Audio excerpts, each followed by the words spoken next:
হিন্দু মেয়েদেরকে বিবাহ করার 10টি পদ্ধতি আছে। তার একটা পদ্ধতির নাম রাক্ষসী বিবাহ। মেয়ের বাপ বিবাহ দিবে না, ছেলেটা জোর করে বিবাহ করবে, তো কপালে টিপ দিতে পারলে বিবাহ হয়ে গেছে। এটার নাম রাক্ষসী বিবাহ। এটার নাম কি? রাক্ষসী বিবাহ। হিন্দু মেয়েদেরকে বিবাহ করার কয়টা পদ্ধতি আছে? 10টা। তার একটা কি? রাক্ষসী বিবাহ। সেটা কি? মেয়ের বাপ বিবাহ দিবে না, তো ছেলে তাকে বিবাহ করবে, তখন পদ্ধতি কি? আমাদের মেয়েদের কপালে টিপ আছে। এইবার তাহলে আমার মেয়ে যে শিক্ষিতা নয় এ কথাই ঠিক। এই মেয়ে, কথা বলছো কেন? শরম হয় না তোমার? তোমাকেই তো বলছে। একবারে চুপচাপ থাকো। ঢং ঢং করে এসেছো, আবার ঢং ঢং করে গল্প করছো, মানে শরম হয় না কেন? তোমার বাপ না একজন কাপুরুষ মানুষ, সেই জন্য তুমি এখানে ফাইজলামি করতে এসেছো? তোমার গায়ের উপর দিয়ে আর একজন মহিলা হেঁটে চলে গেলে মুখ খুলবা না। যদি সামলাতে পারো বসে থাকো, নইলে তোমার আশায় ভুল হয়েছে। তুমি জানো, তোমার বাপ জানে, তোমার ভাই জানে যে আমি আব্দুর রাজ্জাক বিন ইউসুফ আমার জীবনে কোনোদিন অপ্রয়োজনীয় আমি কথা বলিনি। এটা রাজশাহী, এটা চাঁপাইনবাবগঞ্জ, এটা আমার জন্মভূমি। আমার সব সময় দৃঢ়তা কাজ করে যে সারা রাজশাহীর, সারা চাঁপাইনবাবগঞ্জের মহিলা পুরুষ আব্দুর রাজ্জাক সাহেবের সাথে পরামর্শ করবে। আমি তাকে দিনের ব্যাপারে, ধর্মের ব্যাপারে ভালো পরামর্শ দেবই দেবো ইনশাআল্লাহ। জাতির যদি রাস্তাঘাট করে দিতে না পারি, জাতির যদি স্কুল কলেজ করে দিতে না পারি, জাতিকে চূড়ান্ত সঠিক ধর্ম দিতে পারবো ইনশাআল্লাহ। ধর্মের ব্যাপারে জাতিকে ফাঁকি দিয়ে পরকাল হারাতে রাজি নই। এই বিষয়ে শক্ত পদক্ষেপ নিয়ে মাঠে থাকি। পদক্ষেপে সামান্যতম কোনো দুর্বলতা নেই। জীবনে কোনোদিন অপ্রয়োজনীয় কথা বলিনি, জীবনে কোনোদিন কেসা কাহিনী বলিনি, জীবনে কোনোদিন দল মাঝাব নিয়ে কথা বলিনি, ও পাতাই পড়ি না। জীবনে কোনোদিন সরকার নিয়ে কথা বলতে জানে, ওই পাতাই পড়ি না। মানুষের সামনে দাঁড়ালে যে বিষয় নিয়ে কথা বলতে চাই সেই বিষয়ে একটানা কথা বলতে থাকে। আলহামদুলিল্লাহ, বহু হাদিস মুখস্থ আছে, আমি ধারাবাহিকভাবে বলতে পারি আলহামদুলিল্লাহ। সম্মানিত দিনী ভাই বোন, এই মেয়ে তোমাকেই বলছি, চুপ থাকো, মুখ খুলবে না একবারে। আর একজন মহিলা যদি আপনার গায়ের উপর দিয়ে চলে যায়, আপনি মুখ খুলবেন না। ও যা করছে করুক, আপনি মুখ বন্ধ রাখেন। মানুষের জীবনে সবচেয়ে বিপজ্জনক জিনিস হলো মুখ। 1 মিনিট, এই ছেলেই আমার দিকে খেয়াল করো। মানুষের জীবনে সবচেয়ে বিপজ্জনক জিনিস হলো মুখ। একদিন আল্লাহ রাসূল বলছেন, হাল তাদরি মাইকুবুন নাসান নারা, সঙ্গী সাথী বলতে পারো মানুষকে পিছন দিক থেকে ধাক্কা মারে জাহান্নামে নিক্ষেপ করে কি? সঙ্গী সাথী বলতে পারো মানুষকে পিছন দিক থেকে ধাক্কা মারে জাহান্নামে নিক্ষেপ করে কি? সঙ্গী সাথী বলতে পারো মানুষকে পিছন দিক থেকে ধাক্কা মারে জাহান্নামে নিক্ষেপ করে কি? এই কথা বলতে বলতেই ফাঁকা জালে শোনাও, নিজের জিভাটা ধরে নিয়েছে নিজেই। জিভা, এই জিভা মানুষকে পিছন দিক থেকে ধাক্কা মারে জাহান্নামে নিক্ষেপ করে। তোমাকে আমি 30 বছর থেকে বলছি, তুমি দোকানের সামনে বসিও না। দোকানের সামনে 2 জন বসে আছে, একজন আর একজনের বদনাম করছে, আর ল্যাংটা মেয়ে নাচছে। তো আমি বলেছি আপনি ওখানে গিয়ে বসবেন না। আপনি ওখানে গেছেন জিনিস কিনতে, 1 কেজি লবণ নেবেন, 250 মরিচ নেবেন, টাকা দিয়ে চলে আসবেন। ওখানে আপনি বসলেন কেন? আপনি ওখানে বসেছেন, ওরা বদনাম করছিল একজনের, তখন আপনি খালি বলেছেন হ্যাঁ আসলে ঠিকই বলেছিস, ও আসলেই খারাপ। তা আপনি যে বললেন যে ও আসলেই খারাপ, আপনি কিন্তু তাহাজ্জুদ পড়েন, 50 বছর থেকে তাহাজ্জুদ পড়ে আসছেন। সব নাকি এক পাল্লায় দেন, আর আসলেই খারাপ এটা এক পাল্লায় দেন, হবে না। সব গেছে, টিকতে পারবেন না। এটার নাম বদনাম, এটা মানুষের সাথে জড়িত পাপ। খামাখা বোকা ছেলে তোমরা একটা সিগারেটের পাল্লায় পড়ে অমুকের চরিত্র ফুলের মতো পবিত্র কেন? বাপের জমিদারি দিয়ে খাও, জমি দিয়ে দাও লিজ, খাই খালাসি, টাকা পাবা অনেক, এখন খাও, সমস্যা নেই, ব্যবসা করে খাও। ব্যবসা পৃথিবীতে সবচেয়ে দামি জিনিস। আল্লাহ নবী বলছেন সত্যবাদী ব্যবসায়ীরা নবীদের সাথে থাকবেন। ব্যবসা করে খাও। শেষ পথ আছে একটা, দিন মজুরি করে খাবো, কিষান কামলা দিয়ে পাট খেটে খাবো। আর এরপর যে এটাও যদি না পারি ভিক্ষা করে খাবো। এটা ভালো নয়, তবে জায়েজ। দোকানে বসে মানুষের বদনাম করে পরকাল হারাবো মানে, আর মানুষের পিছনে পিছনে একটা সিগারেটের পাল্লায় পড়ে ঘুরবো মানে, ওখানে কেন আমি? না, কোনো দিন নয়। তুমি আমার বক্তব্যের সময় মুনাফিকি করিও না। তোমার জন্য এসেছি আমি তোমার বাড়ির মানুষ, এ কথাই ঠিক, তবে আমি সব সময় আসতে পারি না, এ কথাও ঠিক। আমি এই গ্রামের সন্তান, এই গ্রামের মানুষ আমি, এ কথাই ঠিক। চাঁপাই নবাবগঞ্জের মানুষ আমি, এ কথাই ঠিক। আপনার সাথে আমার ভালোবাসার সামান্যতম দুর্বলতা নেই, এ কথাই ঠিক। এরপরেও ইচ্ছা করলে আমি আসতে পারবো না, এ কথাই ঠিক। আমি আজকে আপনার সামনে কথা বলবো এই জন্য শুধু ঢাকা থেকে আসছি। কালকে সকালে রাজশাহীতে ক্লাস নিয়ে আমি যাব ঠাকুরগাঁ, ঠাকুরগাঁ থেকে আবার ঢাকা যাব। মানুষের দাবি দেওয়া খুব বেশি, তো মানুষের দাবি দেওয়ার সাথে যতদূর পারি টিকে থাকার চেষ্টা করি। এরই ফাঁকেও কিছু ভাঙাচোরা যা পারি লেখালেখি করার চেষ্টা করি। তো নিজের সুবিধা ভোগ করতে চাইনি কোনোদিন, নিজে কিছু করব এটা কোনোদিন হিসাব করিনি। জাতির সামনে লৌকিকতা দেখিয়ে কিছু করব এটা প্রয়োজন মনে করিনি, কোনোদিন প্রয়োজন মনে করিনি। পোশাক দিয়ে মান অর্জন করতে হবে, কোনোদিন প্রয়োজন মনে করিনি। বিজ্ঞাপন পোস্টার দিয়ে মান অর্জন করতে হবে, এইটা কোনোদিন প্রয়োজন মনে করিনি। বিমানবন্দরে যে কোনো জায়গাতে দেশে বিদেশে গেলেই দেখি খালি পিছনে পিছনে মানুষ এমনি দৌড়াচ্ছে, বলে যে কি লাগবে বলেন, কি করতে হবে। কোনোদিন সুবিধা সম্মান ভোগ করার জন্য কোনোদিন চিন্তা করিনি। রূপকভাবে কোনোদিন কারো বক্তব্য দেখে বক্তব্য শিখিনি। বাস হাদিস মুখস্থ করেছি, অনুবাদ করি, আলহামদুলিল্লাহ। আর শক্তভাবে তদন্ত করি। সহজে কোনো কথা নিয়ে কেউ হাসি খেলি করবে এটা পারবে না, একবারে ঘুঘুরা তুলে দেব। মানে ওই দিক খুব শক্ত আছে, আলহামদুলিল্লাহ, ইনশাআল্লাহ, আলহামদুলিল্লাহ। এই যে বলেছি 30 বছর হলে যে দোয়া মিথ্যে, এই যে বলেছি যে এক পাতা একবার দোয়া খাতেন, এক পাতা। এমন কোনো মায়ের বেটা পৃথিবীতে জন্ম নেয়নি যে কোনো ভাষায় যে প্রমাণ করতে পারে এটা আল্লাহ নবীর দোয়া। আমার বুকে বল আছে, আমার একটা সাহস কাজ করে। আমি কোরআন হাদিস বুঝি, ভাঙাচোরা হলেও বুঝি। আর বড় বড় বিদ্বান আমার সামনে থাকে।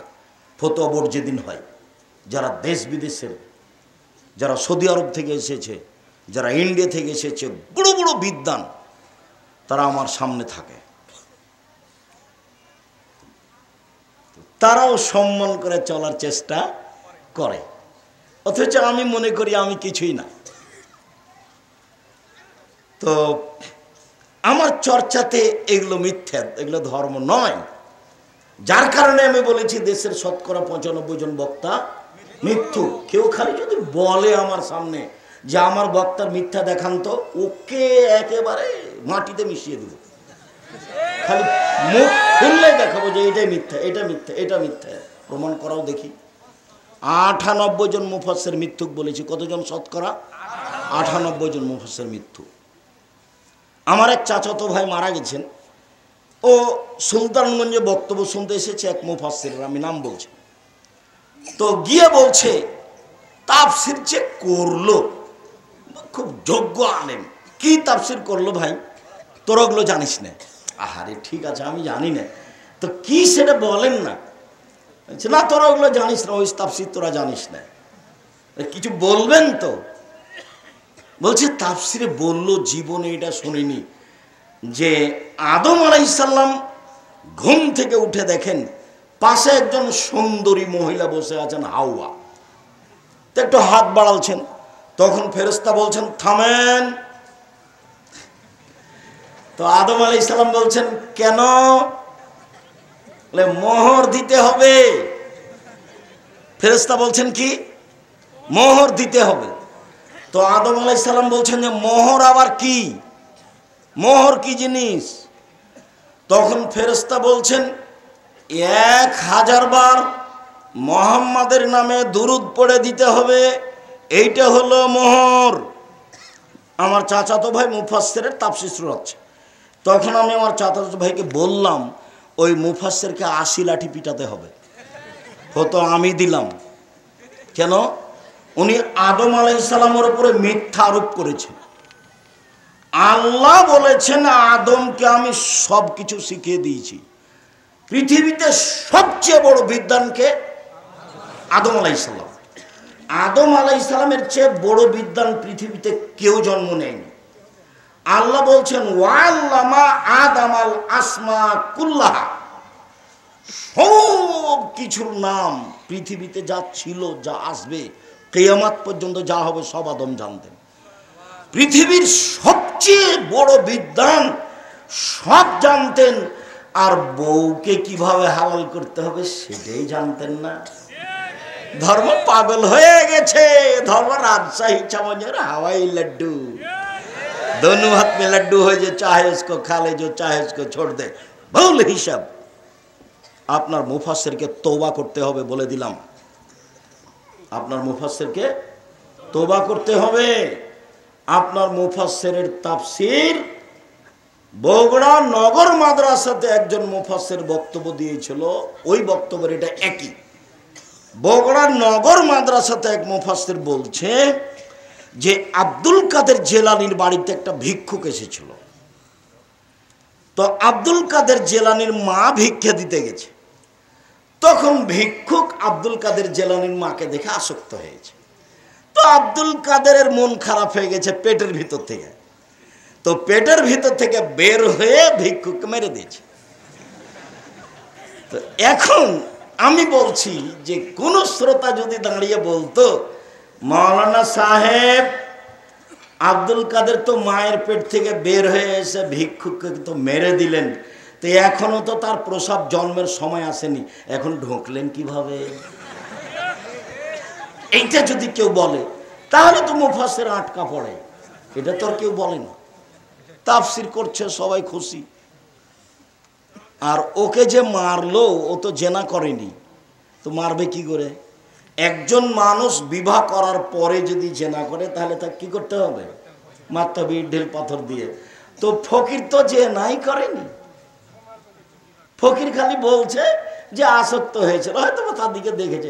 সবই মিথ্যে, এবারে ডাহা মিথ্যে, এবারে নগদ মিথ্যে। এই ছেলে, 98 জন মুফাসসির মিথ্যুক, এ কথাই ঠিক। তোমার সাহস থাকলে তোমার মুফাসসিরের কথা, আমি তোমার বাড়ির সন্তান, আমি তোমার বাড়ির ছেলে, আমি তোমার ভাই, আমি তোমার বাড়ি থেকে বলছি তুমি আমার আরেকটা ভাই, তার কথা আমার সামনে পেশ করিও, সব সময় আমি প্রস্তুত আছি ইনশাআল্লাহ। সম্মানিত দিনী ভাই বোন, বলছিলাম যে আজকের আলোচনা আছে ইবাদতের জগতে সবচেয়ে ব্যতিক্রম ইবাদত সিয়াম। এই কথা বলার পূর্বে আদর্শ নিয়ে অল্প একটু কথা বলবো। সেটা হলো আদর্শ কি জিনিস। সব হাদিস এখানে এমন দেখেন তো। এই ছেলেরা, ওই যে মেয়েটা চিল্লাচ্ছে তোমরা শুনতে পাও না? আমাদের মুরব্বি, তোমরা কিভাবে দায়িত্ব পালন করো? ওই যে বোকা মেয়েটা হ্যাঁ হ্যাঁ করে চিল্লাচ্ছে তোমরা শুনতে পাও না? আমার কানে আসে। তোমরা একবারে সতর্ক করো, কোনো মহিলা মুখ খুলতে পাবে না, এখানে ভোট দিতে আসেনি। অতএব আর আপনাকে বলছি, তোমাকে বলছি, তোমার বোন এখানে আসবে, তুমি আগে বলে আসনি, বোন তুমি না হয় যাও না, আমার একটা মান সম্মানের ব্যাপার আছে, তুমি যাও না। তুমি যাও যদি তার মুখ খুলিও না। আমি যে বলছি আপনার গায়ের উপর দিয়ে চড়ে যদি চলে যায় তবু মুখ খুলবেন না। ওকে গেছি, ও আপনাকে লাথি মেরে দিয়ে চলে গেছে, যাক গেছে, আপনাকে ধৈর্যের পরিচয় দিতে হবে, মুখ খুলতে পাবেন না। মহিলা মানুষ, আপনার একটু শরম হয় না কেন? আপনার একটু হায়া হয় না কেন? আপনার একটু লজ্জা হয় না কেন? লজ্জা হওয়া উচিত, হায়া হওয়া উচিত। আর একজন গায়ের উপরে পা দিয়ে চলে গেছে, গেছি গেছি একটু দেখো তো, যাক, ওনাকে নিয়ে তোমরা বিবেচনা করিও না, তাকে দেখার কেউ আছে। এক, মান অলাদালাহু ওয়ালাদান ফাল ইহসান ইসমাহু আদাবাহু। কারো যদি ছেলে জন্ম নেয় তাহলে সে যেন সুন্দর নাম রাখে আর শিষ্টাচার শিখিয়ে দেয়। তো 2 নম্বরে কি আছে? শিষ্টাচার। শিষ্টাচার কি জিনিস? এক নম্বর হাদিস গেল। 2, রাসূল সাল্লাল্লাহু আলাইহি সাল্লাম বলেন, মান কানাত লাহু সালাসা বানাত, কারোর যদি 3টা মেয়ে থাকে, 3টা মেয়ে, 3টা বেটি, 3টে যদি বেটি থাকে, আল্লামাহুন্না, তাকে যদি বিদ্যা শিখিয়ে দেয়, আদাবাহুন্না, তাকে যদি শিষ্টাচার শিখিয়ে দেয়, কাপড় চুপড় দেয়, বিবাহ সাথী দিয়ে দেয়, তাহলে 3টে মেয়ে ওর মাঝে আর জাহান্নামের মাঝে অন্তরাল হয়ে যাবে। ওইদিকে জাহান্নাম আর এদিকে ওর বাপ, আর মধ্যে 3টে মেয়ে। মধ্যে 3টে মেয়ে মানে কি বলেন তো দেখি?